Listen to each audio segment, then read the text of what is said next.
Bienvenue chez Cerveau Puissant, le podcast des phrases qui réveillent, un espace où l'on parle de ce qui façonne une vie, des peurs qu'on dépasse, des mots qui sauvent, des chocs qui révèlent, des valeurs qui tiennent debout.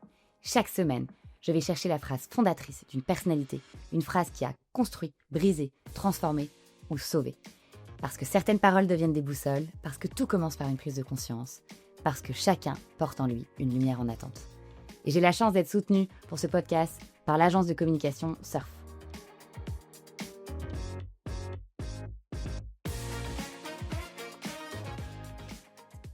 Et si le moment où tout s'effondre était en réalité le moment où tout commence vraiment? Il y a des hommes qui construisent des empires, des chiffres, des sociétés, des milliards sous gestion. Des hommes pour qui le succès semble être une seconde nature. Olivier Goy est l'un d'eux. Fondateur de 123, Investissement Manager, cofondateur d'October, l'une des plus grandes plateformes de financement des PME en Europe, il a passé 20 ans à bâtir, lever, investir, scaler. En décembre 2020, Olivier Goy apprend qu'il est atteint de la sclérose latérale amyotrophique, la maladie de Charcot. Une maladie neurodégénérative, incurable, qui s'attaque progressivement au corps, tout en laissant l'esprit intact.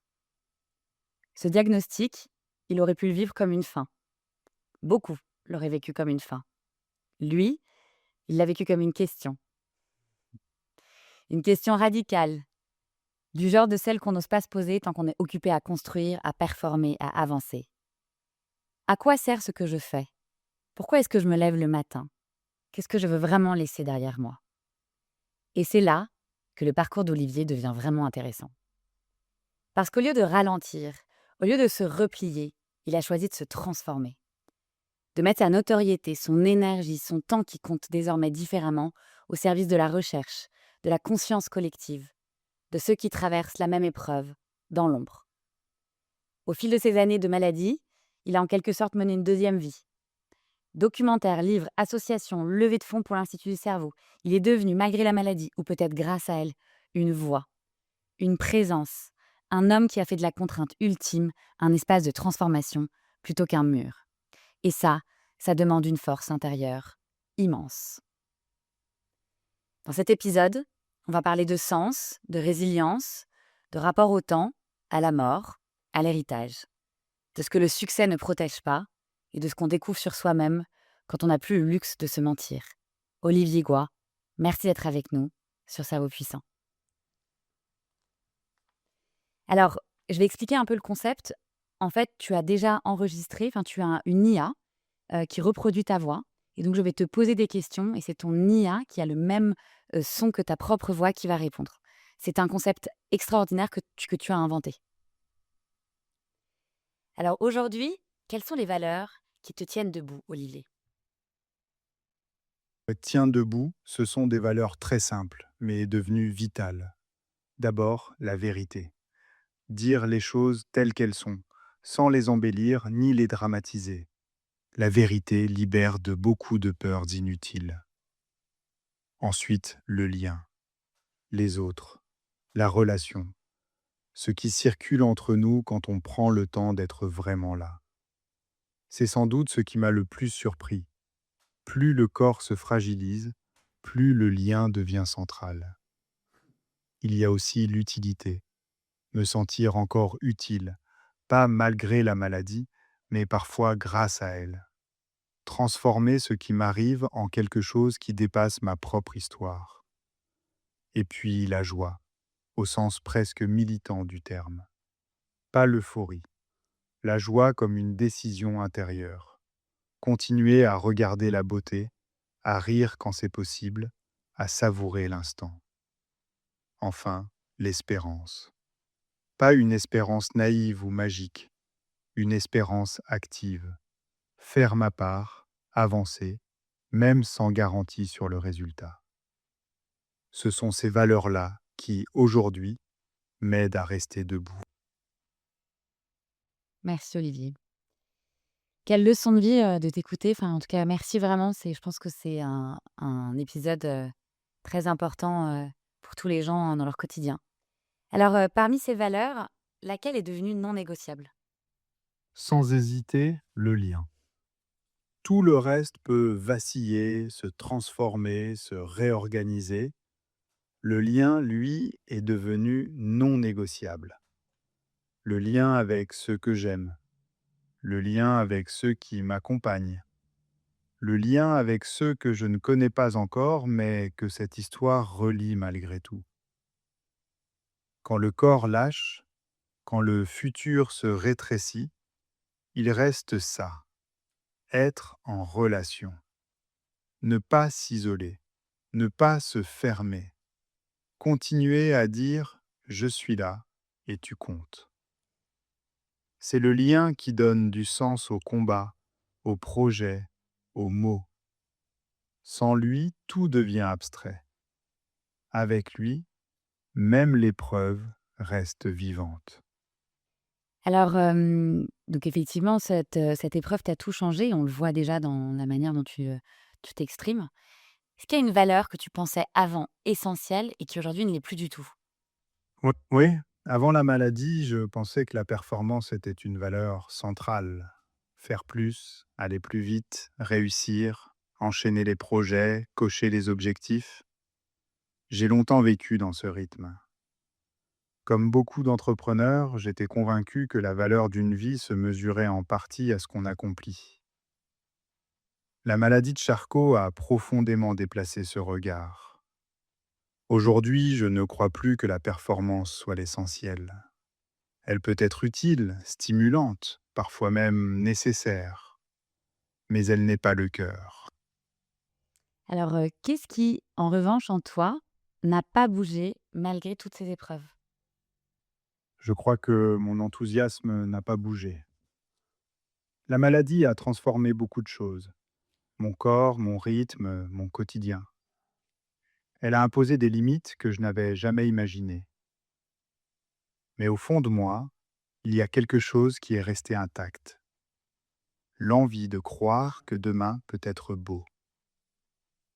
Je suis toujours curieux, toujours émerveillé par les rencontres, toujours animé par l'envie de construire, de lancer des projets, de rassembler des gens. Simplement, l'énergie ne passe plus par les mêmes chemins. Avant, elle passait par l'action, l'entrepreneuriat, les entreprises. Aujourd'hui, elle passe par l'engagement pour la recherche, par les invincibles, par les projets autour d'Invincible Été ou d'Invincible Voice. Au fond, la maladie n'a pas éteint la flamme, elle l'a déplacée. Et je crois que c'est cela qui m'aide à avancer. Garder la capacité de m'enthousiasmer, même au milieu de l'épreuve. Parce que l'enthousiasme, c'est une forme de résistance à la fatalité. Ouais, alors c'est très impressionnant parce que moi, j'ai la chance de te rencontrer et tu es effectivement un être extrêmement lumineux. Tu souris. Non, mais c'est vrai depuis que je viens de te rencontrer et donc ça, on pourra pas le voir forcément en nous écoutant, mais je témoigne, c'est impressionnant l'énergie, cette lumière et cet enthousiasme qui se dégage de toi. Merci 1000 fois. Qu'est-ce qui constitue aujourd'hui, toi, ton point d'ancrage intérieur? Aujourd'hui, mon point d'ancrage intérieur, ce sont les liens humains. Ma famille d'abord, ma femme, mes enfants. Leur présence donne une profondeur très particulière à chaque journée. Quand la maladie réduit le champ du possible, l'amour devient une boussole très simple. On sait immédiatement ce qui compte. Il y a aussi l'engagement. Me battre pour la recherche, pour les patients, pour que la maladie de Charcot ne soit plus une fatalité. Cet engagement donne du sens à l'épreuve. Il transforme quelque chose de très personnel en énergie collective. Et puis, il y a une forme d'acceptation lucide. Je ne lutte pas contre la réalité de la maladie, mais je refuse qu'elle définisse entièrement ma vie. J'essaie simplement d'habiter le présent du mieux possible. Au fond, mon ancrage tient en trois choses simples: l'amour, le sens et le moment présent. Quand ces trois-là sont là, tout le reste devient secondaire. Waouh! T'écouter, c'est mieux qu'aller à la messe, hein. On devrait t'écouter tous les jours quand on se réveille. Est-ce qu'il y a une phrase qui t'accompagne justement, pour t'aider depuis plusieurs années? Oui, une phrase simple m'accompagne depuis plusieurs années.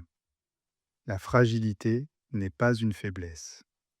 La maladie m'a appris que ce qui nous rend humains n'est pas notre invincibilité, mais notre capacité à transformer la fragilité en force, en lien et en sens. Et une phrase que tu te répètes dans les moments quand c'est dur, dans les moments les plus difficiles? Dans les moments plus difficiles, je me répète souvent: vis intensément.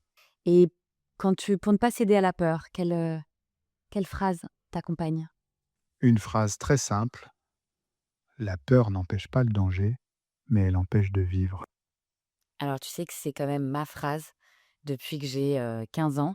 La peur n'égale pas le danger. Donc tu vois, on a ça en commun. C'est drôle, hein? Une phrase que tu n'aurais pas comprise avant et que la maladie t'a permis de mieux comprendre? Une phrase que je n'aurais pas comprise avant. Ce matin, un jour de plus. Avant la maladie, cela m'aurait semblé banal. Aujourd'hui, je mesure la chance immense que représente simplement un jour de plus. Penses-tu que les épreuves ont un sens ou qu'on leur en donne un pour nous aider à tenir? Je ne suis pas sûr que les épreuves aient un sens en elles-mêmes. En revanche, je crois profondément que nous pouvons leur en donner un. C'est peut-être même l'une des grandes forces humaines. Transformer une épreuve en engagement, en amour, en solidarité. La maladie de Charcot n'a rien de juste ni de logique. Mais si elle peut servir à accélérer la recherche, à rapprocher des gens, à changer le regard sur le handicap, alors oui, on lui aura donné un sens. Comment fais-tu la paix avec ce qui ne dépend, plus de toi? J'essaye d'accepter qu'il y a des choses sur lesquelles je n'ai plus de prise. La maladie m'a appris une forme d'humilité. Je ne peux pas tout contrôler. En revanche, je peux encore choisir mon attitude. Alors j'essaie de mettre mon énergie là où elle peut être utile, dans l'amour de mes proches, dans l'engagement pour la recherche, dans les projets qui donnent du sens. Faire la paix, ce n'est pas renoncer, c'est cesser de lutter contre l'inévitable pour mieux agir là où l'on peut encore agir. Oui, parce que ce qui est vrai, ce qui est impressionnant, c'est que, tout ce que tu fais dans ton quotidien, justement, effectivement, comme tu le dis, pour cette cause, et moi, j'ai eu du temps à pouvoir t'accueillir dans cette interview, tellement tu cours partout. Mais c'est vrai que c'est impressionnant et c'est important de dire que tout ça, en fait, enfin, ton quotidien est vraiment, dédié à la cause. Alors, où trouves-tu la force quand la logique ne suffit plus? Quand la logique ne suffit plus, je la trouve dans les autres, dans ma famille, dans les amis, dans tous ceux qui m'écrivent, dans les malades qui se battent eux aussi. Leur courage crée une énergie collective qui dépasse largement la mienne. Et puis, je la trouve dans le sens. Me dire que ce combat peut aider la recherche, accélérer les choses pour les patients qui viendront après. Quand la logique s'arrête, le cœur prend le relais. Et alors, qu'est-ce qui t'empêche? Parce que je pense qu'il y a des gens qui vont t'écouter, qui vont te voir et qui vont se dire: «Mais comment est-ce qu'il est de temps en temps en colère?» Qu'est-ce qui t'empêche de ne pas basculer dans la révolte? Je pourrais facilement me dire que c'est injuste. Et d'une certaine manière, ça l'est. Mais rester dans la révolte ne change rien à la maladie. Cela ne fait que voler de l'énergie et du temps. Maintenant, on va parler de liberté intérieure. Comment rester sujet de sa vie quand le corps nous impose des limites? La maladie impose des limites physiques, c'est vrai, mais elle ne décide pas de tout. Je ne peux plus faire beaucoup de choses. En revanche, je peux encore choisir le sens que je donne à mes journées, les combats que je mène, les projets que je porte. Rester sujet de sa vie, c'est peut-être simplement cela, ne pas laisser la maladie écrire toute l'histoire. Oui, c'est incroyable à quel point, tu restes, extrêmement digne et c'est ça qui est, impressionnant et admirable. Pour toi, qu'est-ce que la dignité? Pour moi, la dignité, c'est rester pleinement humain, quelles que soient les limites du corps. C'est pas le fait de pouvoir tout faire seul. C'est pas aller aux toilettes seul, s'habiller seul ou manger seul. La maladie peut enlever cela. La dignité, c'est pouvoir continuer à aimer, à décider, à être regardé comme une personne entière. C'est quand la maladie n'efface pas la personne que l'on est. Oui, alors justement, là, tu parles de ton quotidien. Et donc, comment tu préserves, toi, ton quotidien? En restant acteur de sa vie, autant que possible. Même quand la maladie impose beaucoup d'aide, il reste toujours des espaces de choix. Décider, exprimer ce que l'on veut, continuer à participer aux décisions qui nous concernent. Et puis la dignité se préserve aussi dans le regard des autres. Quand on vous parle normalement, quand on vous écoute, quand on ne vous réduit pas à votre maladie. Au fond, la dignité se cultive chaque jour par des choses simples. Le respect, la parole et la relation.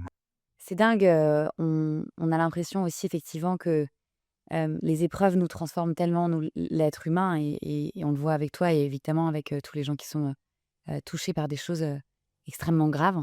À quel moment, toi, tu as vraiment compris que la puissance pouvait prendre une autre forme?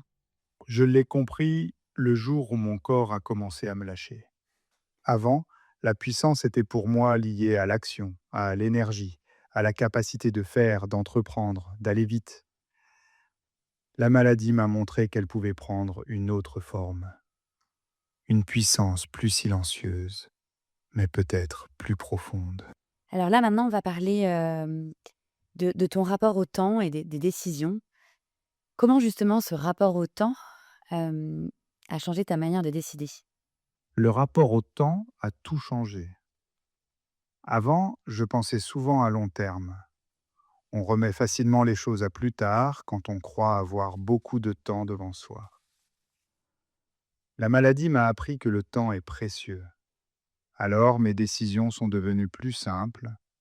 Je privilégie ce qui a du sens, les personnes que j'aime, les projets utiles. En quelque sorte, le temps court rend les décisions plus claires. Alors, on voit que tu as, énormément d'énergie, mais comment est-ce que tu choisis, hem, ce à quoi tu donnes ton énergie?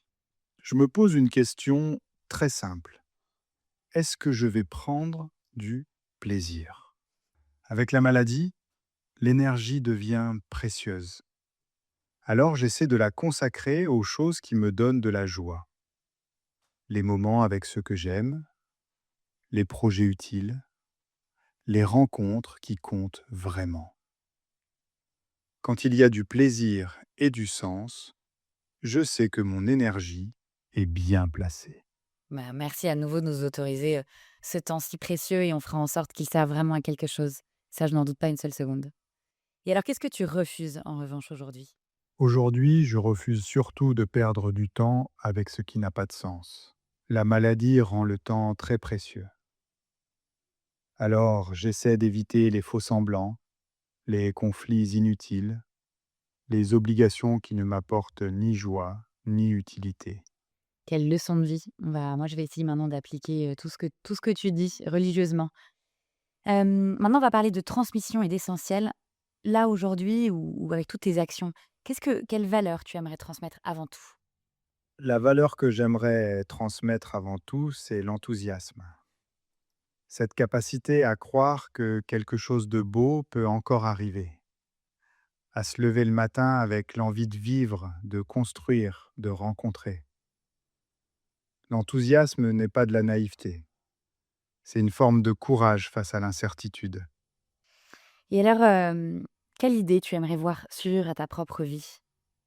J'aimerais que survive l'idée que la fragilité n'est pas une faiblesse, qu'une épreuve peut révéler le meilleur de l'humain, la solidarité, la créativité, l'amour. Si cette idée continue à inspirer quelques personnes à vivre plus intensément et à se soutenir davantage, alors ce sera déjà beaucoup. Alors moi, j'en parle souvent dans mes témoignages et mes podcasts. J'avais une grand-mère, Manon, catholique, très fervente, et qui me répétait à longueur de journée: «Le Seigneur ne t'envoie jamais d'épreuves que tu ne peux pas surmonter», et donc j'ai vraiment grandi, et c'est vrai que toi, tu en es vraiment la preuve, aujourd'hui, et beaucoup de gens que j'interviewe dans le podcast démontrent cette résilience et cette, foi en la vie, impressionnante. Hem, Quelle phrase tu as envie de laisser aujourd'hui à ceux et celles qui nous écoutent? J'aimerais leur laisser une phrase très simple. La vie est fragile, alors vivons-la intensément. Merci beaucoup pour cette phrase, magnifique, et si tu devais résumer ton chemin en une phrase? Je pourrais reprendre cette phrase de Camus qui m'accompagne beaucoup. Au milieu de l'hiver, j'apprenais enfin qu'il y avait en moi un été invincible.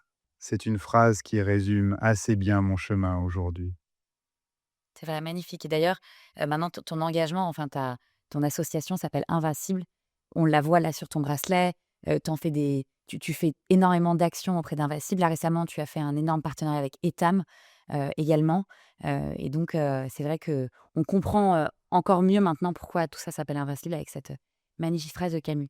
Alors, je te posais toutes ces questions parce que chez nous, chez Cerveau Puissant, ce qu'on aime justement, c'est ces phrases, qui nous aident à tenir. Donc tu nous en as donné énormément, merci 1000 fois. Pour terminer, cet échange passionnant, hem, est-ce que tu pourrais nous partager ce que toi tu sais avec certitude aujourd'hui? Je sais désormais avec certitude que la vie est une surprise. On croit souvent pouvoir tout prévoir, tout organiser. Et puis la vie nous rappelle qu'elle est imprévisible. Alors autant l'accueillir telle qu'elle vient et essayer d'en faire quelque chose de beau. Merci en tout cas Olivier pour ce témoignage, impressionnant, et surtout, je crois qu'il nous, c'est une leçon de vie, qu'on doit tous appliquer. On ne doit pas forcément attendre qu'il nous arrive quelque chose de grave dans notre vie pour pouvoir réaliser, toutes les valeurs et tous les principes de bonheur, en fait, que tu viens de nous rappeler. Évidemment, je rappelle à tous ceux qui nous écoutent et qui nous regardent qu'on peut aller sur ta page Instagram tu m'as expliqué que c'est toi qui l'animais, tout seul. Je suis à nouveau complètement impressionnée, et il y a aussi tous tes engagements. Donc si, il y a des personnes qui souhaitent se rapprocher de toi ou de tes combats, qu'ils hésitent pas à te contacter donc sur les réseaux, c'est toi qui réponds en personne. Merci 1000 fois Olivier. J'étais ravie de t'avoir aujourd'hui. Si tu as aimé ce podcast, abonne-toi pour ne rien manquer des prochains épisodes. Soutenir Cerveau Puissant et suivre toutes les actualités, les échanges à venir et les contenus que je prépare pour continuer à nourrir ce qui fait vraiment la différence.